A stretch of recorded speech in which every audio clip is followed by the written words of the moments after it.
Hey everyone, I am Cyrus, your 2023 North American International Champion with Inteleon Urshifu, and today I'm going to be talking to you about the deck that I chose, the deck list that I went with, and some of my matchups throughout the day.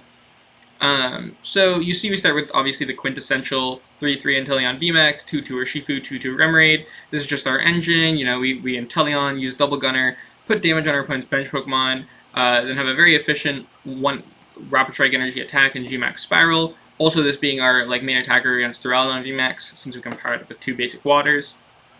Urshifu, allowing us to Gale Thrust for 1 Rapid Strike Energy, being very good for hitting RCS for weakness, but also just a very efficient attacker in its own right. And then, obviously, being able to use our namesake GMAX Rapid Flow, this being sort of the key of the deck, doing 122 of your opponent's Pokemon.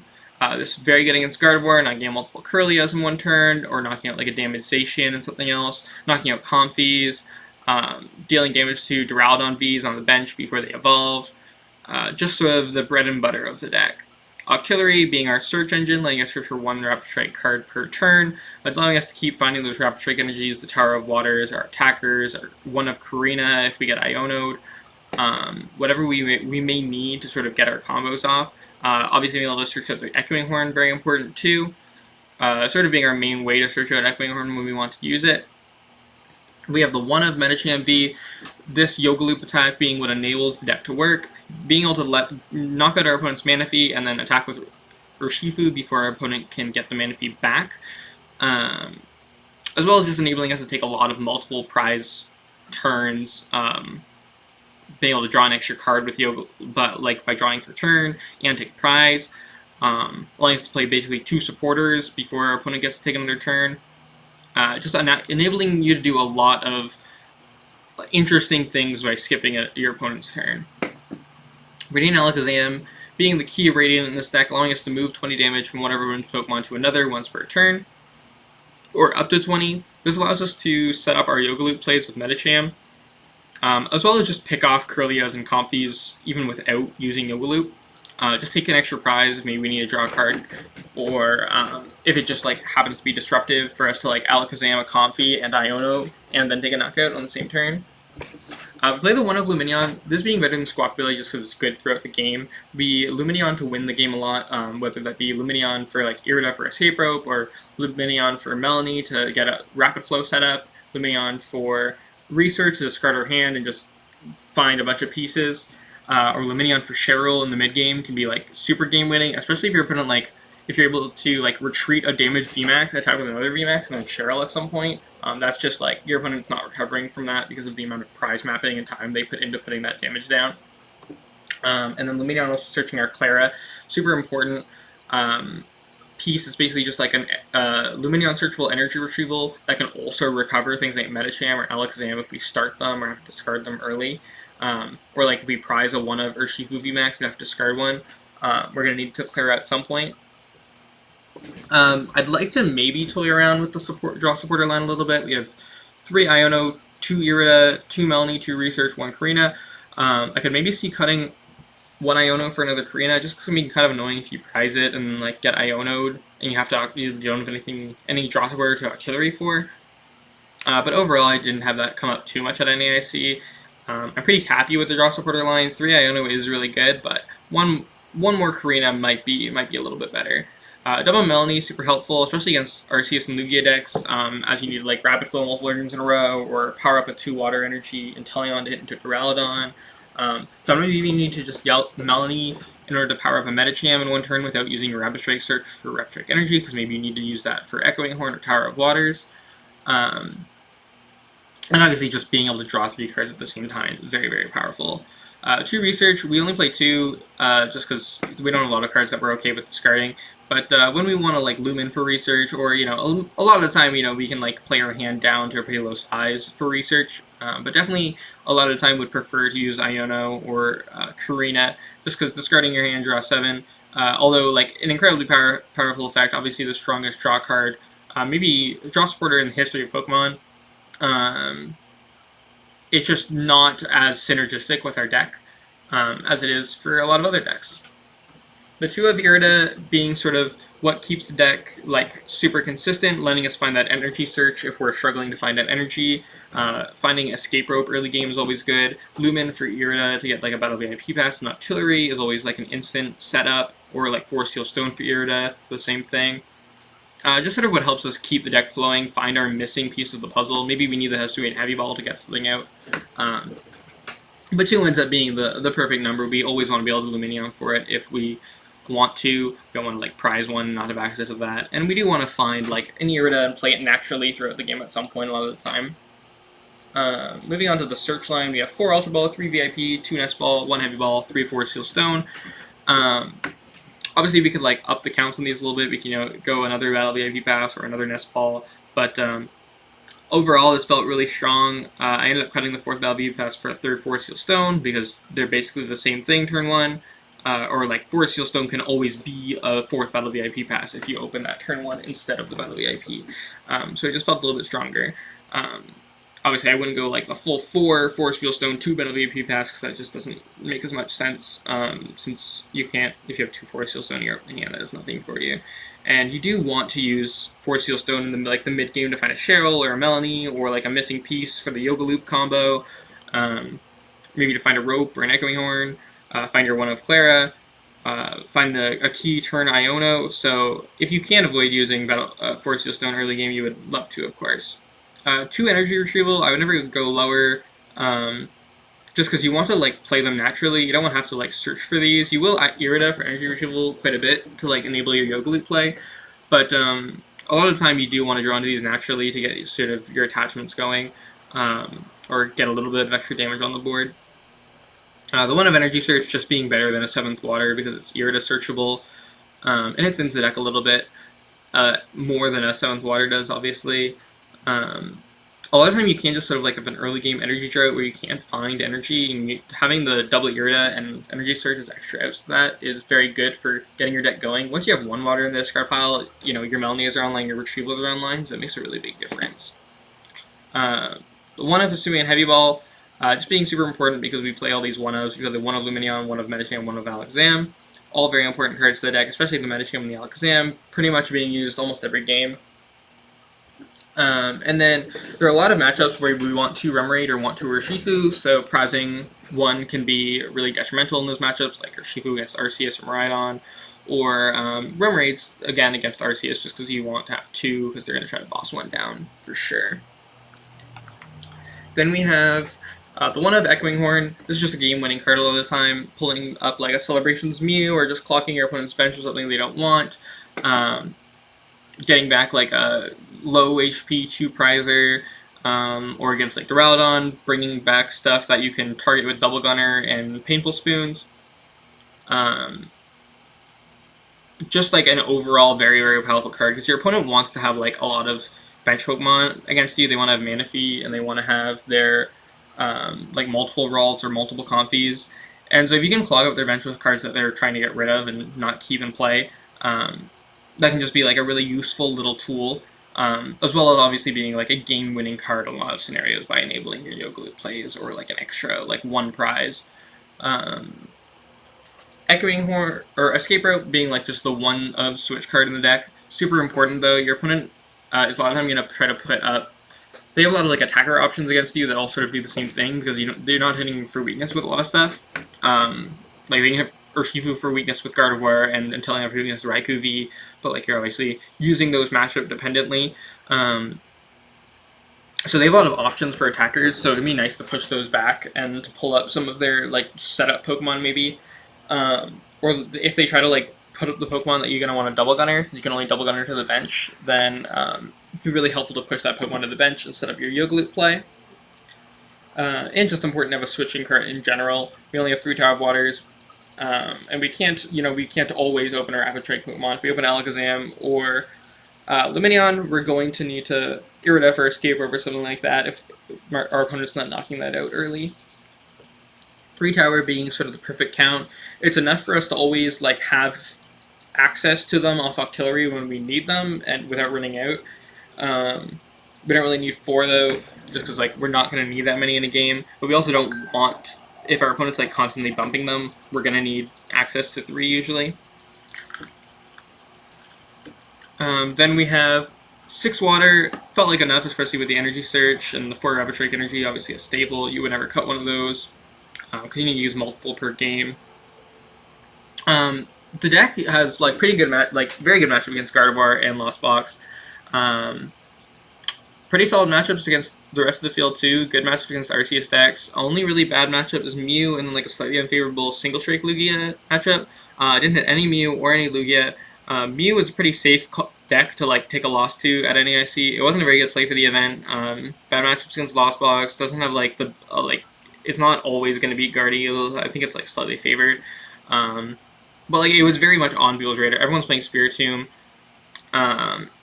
Just because Mew won the last 2 majors, and so I predicted I wouldn't hit many Mew, if any, and there really weren't many Mew around me ever at the top tables. They were not doing super well, so just ended up being a safe and correct call to say, hey, I can just dodge Mew.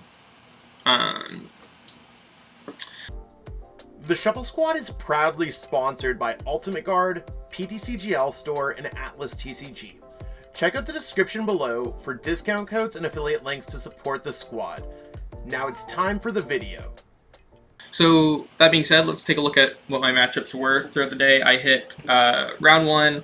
I hit Roswolt playing Arc Duraludon. I want to say he didn't start Arceus or Duraludon either game, and I was able to just sort of like knock out one Arceus and Echoing Horn it back. Rapid Flow around his Pokemon. I believe game 1 I even got a Rapid Flow on double Duraludon V or something like that, and so I was able to just Inteleon VMAX to clean the one up that he started attacking with. And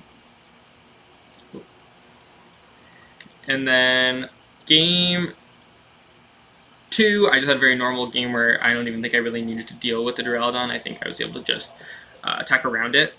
Here we go. And then round 2, I hit Arctina. This being like a very simple matchup, same as the Arctura matchup, but they can't, they're still 2-shotting you, but they have a Lost Zone 2 energy, and their Pokemon can be damaged by Gale Thrust and VMAX Spiral and your Rapid Flow, so they're not able to really do anything. They can try to set up a second Giratina, but you just like Rapid Flow it on the bench while also doing damage to the active Giratina, so you're able to clean up their Arcs and Tinas pretty quickly. Pretty similar games against my other Arctina opponent, Alex Hamilton, who I hit. I beat him 2-1 in round 7, I think, and then I believe 2-0 in round 15. And then my round 10 game against Ray Chen was an Arc Aerodactyl, where it sort of played the same way. I think we both bricked one game, and then the one game that I won, it was sort of the same. You just knock out the Arceus, you Gale Thrust or T-Max Spiral into the Aerodactyl, and if they bench anything else, you can just Rapid Flow it, as well as doing damage to whatever they're attacking with. Again, round 3, I hit my first Gardevoir. Game 1, I'm able to, take a couple prizes with G-Max Spiral, which is a pretty normal setup, but I'm able to Yoga Loop and Rapid Flow and take a bunch of prizes in one turn to win the game. Sort of your normal game plan against Gardevoir, just take it slow, attack with Inteleon, and then as soon as you see the opportunity, go for the big swing turn where you just knock a bunch of Pokemon in one turn. Iono them if you're not winning the game that turn. Usually you're going to be, though, and not a lot they can do from there. Round 4 against Jackson Ford, another Arctura. Game 1 sort of played out a normal Arctura game. I don't think he opened Arctura, so I was able to use Echoing Horn to win the game without really dealing with the Duraludon. Game 2, I think he had like a really bad start. I feel like he just didn't attack for the first little bit, so I was able to take a pretty big lead. Although I think I was not drawing super well myself, so I was taking a lead damage wise, but I wasn't able to put myself in an overwhelming lead, just I win the game. And then he was able to boss Mean Look and Alakazam because my escape rope was already used, so he just sort of trapped it in the active. But he couldn't have decked me out just because the number of cards that we had remaining between hand and deck between the two of us. Plus I could have also just finished him off with Painful Spoons for eventually. So he ends up knocking out my Alakazam with his Alakazam's ability, so that he can, on the same turn, before I get a chance to attack with something, just boss my Octillery and start doing it again, mean looking that. But But eventually he has to go for a play where he knocks the artillery out and Ionos me on the same turn, and all you need to do is hit Tower of Waters with 2 in deck and only like 20 cards in deck to win the game. And I think I draw like a Melanie off of the. I think I have like other outs to game as well, but I end up drawing like a Melanie off the Iono, Melanie into Tower of Waters. The Iono wasn't to 1, it was like to 3 or something like that. So we'll just Melanie into the Tower of Waters to Yoga Loop a Luminion that I had Rapid Float earlier and I moved damage to with an Alakazam. I'm able to take the knockout on that and then just attack for game. Round 5 against Rule Navarro, playing Lost Box. Pretty quick 2-0, I believe. One of the games he just didn't really set up. I don't think he got a Manaphy down. I was able to just like tear apart his board with Rapid Flow. And then the other game, I think he got more of a setup, but I was still able to get just like an early game Yoga Loop, Rapid Flow, Iono, Lost Box. I mean, as long as you like do your thing, you get your early game Yoga Loop and you Rapid Flow, like they're not really doing that much to you, just because they like don't have a good answer to the Urshifu. They just have to try to 2-shot it. Then we have round 6 against Miraidon, Guy Bennett, who I also hit in round 12, playing the same deck, obviously. Miraidon matchup's pretty easy. You just attack with Urshifu, you Gale Thrust, you Rapid Flow. They need to get like really, really lucky on Electric Generators, which he did not. He like pretty mediocre. I'd say like slightly below average hit odds on the generators for him. And you know, they just can't really power up back-to-back attackers fast enough at that point. In a lot of the games, he went for Motivate plays with Squawkabilly. Squawkabilly attack 20 damage to your active and then accelerate 2 energy from the discard pile. And this lets him dodge a knockout because I can't one-shot a Squawkabilly, and then also get his Raichu V ready to attack by getting a bunch of extra energy on the board. Allowing him to knock out a VMAX in 1 hit the next turn. Pretty good game plan. But obviously still like not quite enough because I can just double gunner, finish off the Squawkabilly. It's still easy 2 prizes eventually, even if I don't knock out that turn. So it's really just a matter of like even after the Raichu, I think he like used Raichu for a 1-shot, maybe 2 or 3 of the games. He made it take 1 game off me in our round 12 game, but overall, it's just a pretty easy map. You just out-trade them. Your prize race a little bit faster than theirs, especially if you like weave in a Cheryl after they try to 2-shot something. I talked a bit, about my games against Alex Hamilton. In round 7, I think he took 1 game off me, and he almost took another just like by bossing my artilleries twice and then like trying to Iono me, but it was like 6 prizes to 2 or 6 prizes to 1 or something. So. It was just a matter of me eventually drawing into a way to keep attacking. Round 8 against Victor Ong. My first loss of the tournament. He actually goes in. I actually go in with a game 1 win because of like a damage 4 Steel Stone or something like that. No big deal. It happens. But then game 2, I like put a rem rate down turn 1, but I prized the Bull Artillery. I don't even know. Like maybe I think it was still like fine to play the first rem raid, but he got like a turn 2 Sableye to knock out the rem raid. So there's really nothing I could do with it. And then I made the mistake of playing another rem raid down. My odds weren't like amazing anyways, but they were like I was definitely like way more in the game if I didn't do that, and probably could have pulled it out just like drawing on draw supporters. But I really wanted to try to get an auxiliary out. I wasn't thinking about the fact that he could just like Echoing Horn, knock out the second rem raid I put down, then Echoing Hornet, and then that's 3 prizes, and he just needs to knock out 1 VMAX. It's just like too easy of a route to victory for him. And then in game 3, I like open loan Inteleon pass, and he's got turn 1 Raikou for the donk. So that's my first loss of the weekend. And then round 9, I lose to Christian Labella, a good friend of mine who lives like an hour away. He's playing Arctura. He plays the matchup right. If you saw my finals game, I'll sort of talk about the game 2 for that right now, where 2 of the 3 games against Christians played out pretty similarly. They get their Arceus turn 2, V-Star turn 2. They get a turn 2 Trinity Nova onto a Duraludon. I think game 3 Christian actually got like a turn 1 Trinity Charge instead. But same thing. They're like immediately powering up the Duraludon. They're immediately start attacking with it. No Echoing Horn targets, and my draws are not like you're just going to be perfect at that point to like clear their board. Going first, you like pretty much always have like a pretty good advantage. because of like things like escape rope and rapid flow, letting you put early damage on the Duraludon. But if they get the like optimal start that they want of just like immediately powering up Duraludon before you knock out an Arceus, and you do not like have really any, and you don't immediately like pop off with like start attack, like knock out with Urshifu and then immediately like chain together Melanies to start attacking with Inteleon VMAXs on the Duraludon really quickly. Not a whole lot you can do there. Game 1, I do manage to take just because he gets to play around Echoing Horn, so I knock out the first Arceus, and then he attacks with Duraludon. I Echoing Horn an Arceus back after he benches one, and I'm able to just rapid flow around the Duraludon for game. I talked about round 10 against the Archaerodactyl, round 11. Locked Mew again with Archdrago. Game 1, I scoop on like turn 2 because my hand is like retrieval, triple water, triple rapid strike energy, and I'm not attacking. And he's got like a setup. Round 13 against Arc Gudra. This match was pretty similar to the Arc Dura matchup. I'd say that like games 1 and 2 played out pretty similarly to how I've talked about the Arc Dura matchup playing out so far. And game 3, we actually have like a really interesting game where I prize one Urshifu. So I only have the one access to the one for the first bit. I turn 2, 100 Furious Blows his Arceus V-Star after he Trinity Novas. Or no, he Trinity Charges turn 1. I'm going first, game 3, I think. And he turn 1 Trinity Charges to Gudra. And I return a knockout on that Arceus with 100 Furious Blows. He brings up his Gudra, hits my Urshifu for 200. I pull it back and hit his Gudra with Inteleon for 60.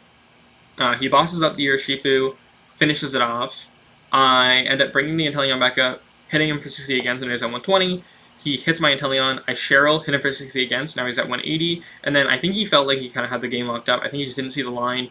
But I had all the pieces in hand, and I didn't get hand disrupted. So I was able to just go Hisuian Heavy Ball for my Urshifu V, bench it, Melanie, attach Rapid Strike Energy, Ultra Ball for an Alakazam, Double Gunner the bench, use the Alakazam move to 20 that I Double Gunnered off to the bench to the active Gudra. That puts it up to 200, and then I'm able to do 70 with 100 Furious Blows, which is 10 more base and GMAX Spiral, which is exactly not good on the Gudra, is 270 HP, leaving him with just a Big Barrel and Alakazam, which I'm able to then clean up by evolving your Urshifu V into Urshifu VMAX on my following turn.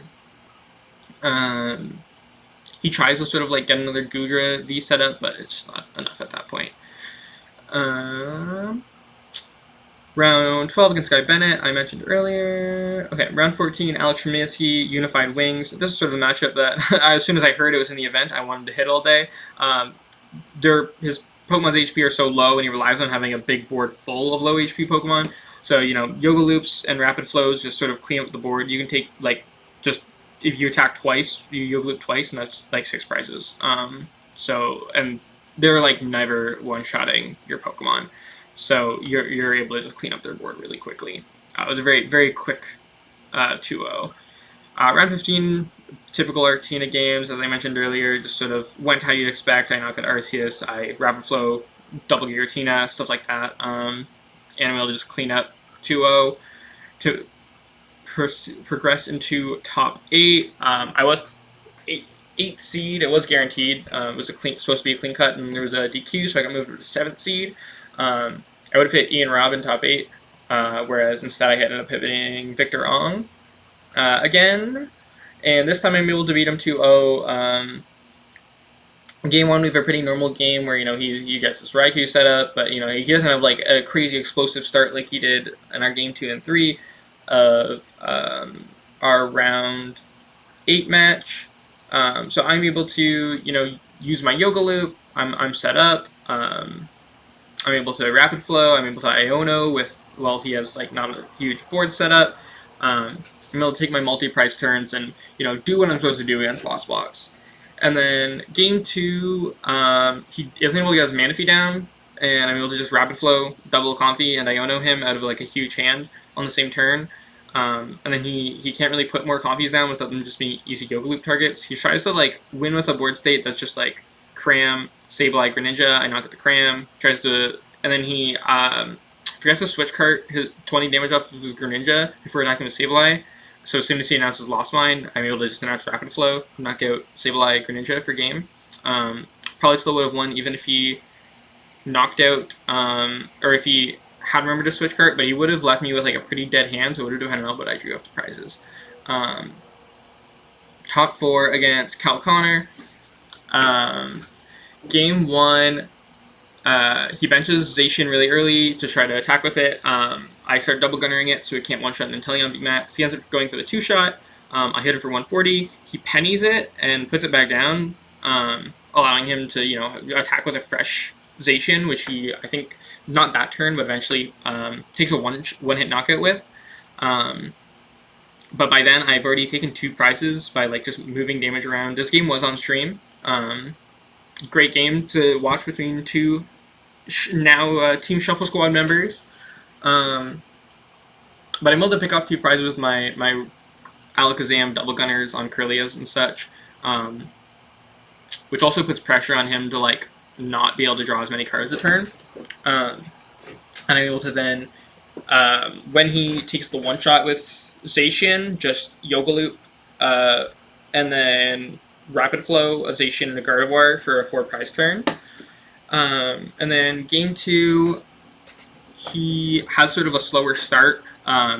Makes a little bit of a misstep turn 2, which makes him miss a knockout, and then I'm able to just put on their pressure from there, start doing a lot of damage to all of his Pokemon, putting him in this position where I have lots of Yoga Loop targets. I'm picking off his Ralts as soon as they come down, and so he's just not able to draw a lot of cards, and I'm able to just sort of clean up the game between Yoga Loops and Rapid Flows. It's just not he's not in a position to really come back. And then finally, just Ian Robb. I already talked about our closest game in Game 2, or sorry, the game that I lost in Game 2, where he's able to get set up, and I try to Iono him out of a boss for game, but he has an Umbreon V down, so he has lots of outs. He has Ultra Ball, boss, and Umbreon as outs, and I think he draws off the Iono plus draw for turn, double Ultra Ball and a boss, so he's able to just take the game. But Game 1, we see him just go Duraludon, attach, next turn just Evolve Pass. So I'm able to just get a lot of damage on his first Duraludon VMAX really early, with him having no Arceus in play. By the time he does have a bunch of Pokemon in play, I'm able to just Rapid Flow them, put a bunch of damage on, and just say, I'm going to take these 6 prizes across your board eventually. I put damage, I try to spread out the damage a little bit, so that no matter what he attacks with, it's sort of just an easy target for me. I Yoga Loop and Arceus V-Star, take 2 prizes on that. I use an Alakazam to finish off Lumineon. I like taking those knockouts without passing it over to my opponent's turn. That way I get to draw the 2 cards and have a little bit more options at my disposal before I pass it back over to my opponent's turn with a attack.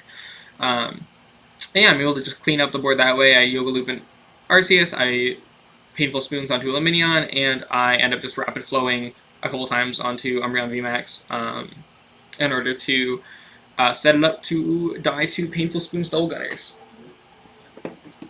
And then, final game of the tournament for me, Game 3, and Ian goes second. He attacks with DTE. My board is Octillery and Remoraid and Urshifu on the bench with 1 water, and he just attaches DTE, researches, doesn't find any basics, passes back, or Trinity charges for 1 energy under the Arceus. And then it'll just go Octillery, Rapid Strike Search, Tower of Waters, attach Rapid Strike Energy to Urshifu, retreat, 100 Faded Blows for 300, and donk his only benchmark one for the International Championship title.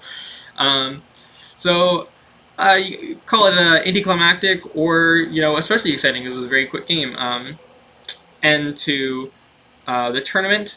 But that was my my NAIC run. Definitely hit some interesting matchups. I hit 10 Arceus decks. I think there was a lot of Arceus doing really well at the tournament.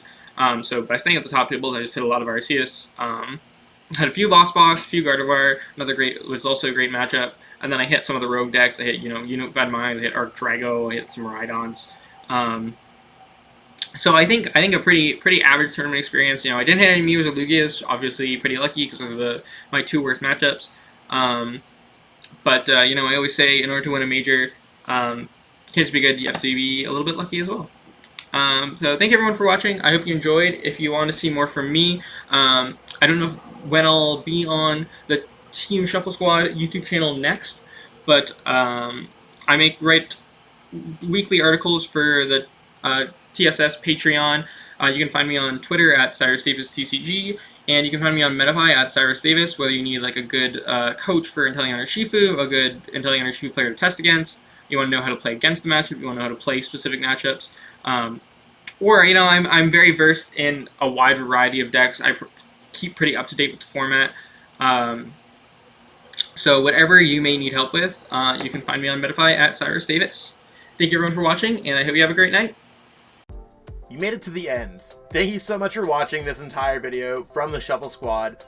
Honestly, from the bottom of our hearts, we appreciate each and every person that supports our content, watches what we have going on every single day, every single week, even from time to time, and continuously allows us to have a forum to project our creative content towards the Pokemon TCG community. So if you haven't already, be sure to give this video a like, subscribe to the channel, and even leave a comment to help boost the YouTube algorithm. That being said, we'll catch you with our next video. Thanks again. Take it easy.